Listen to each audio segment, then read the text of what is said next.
یو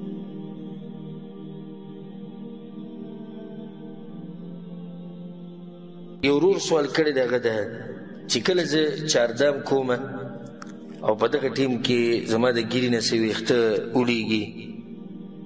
او هغه د پلش ته لاړ شي یا کوم چې د اوبو د بهېدو ځای یې هلته وبهېږي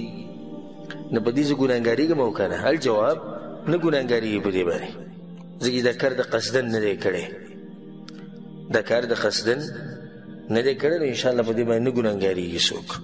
او دې کې یو اشاره به وکړو یو خبرې ته چې د دې ورور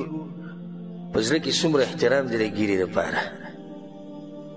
ده تپوس کوي چې زه اودس کوم او اودس کې سړي قصد خو نه وي خو په مخ لاس راکږي ګیره لاس راکږي ویښته دي چې یو نیم دې لاس سره لاړ شي او بیا لاسونه وینځي ویښته دې کته لاړ شي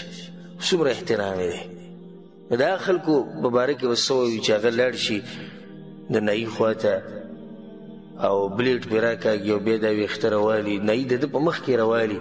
او دغه شانه چاړه راکاږي او بیا یې کچرې ډرم ته غوزار کړي او یا دا کم چې وړکۍ لاړ شي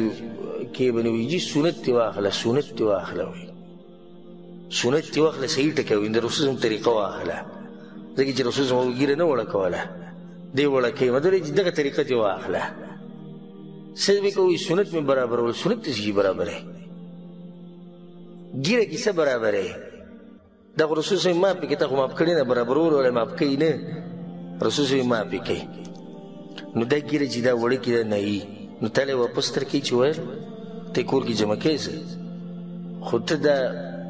یعنې دې درجې ته موږ رسېدلي یو چې یو لس ریاله وله مو ورکوو چې واله د رسول صلی دا طریقه او غوزارې کوي د کچرې د ډرام ته او لس ریاله په زمانه واله نو داسې یو نصیحت شو چې د ګیرې احترام پکار دی ګیرې پرېښوده پکار الله دې موږ له د عمل کولو توفیق راکړي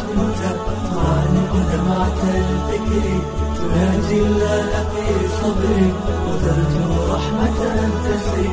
عاش القلب للناصر وصرت تحوم كالطير تحلق في ثقافات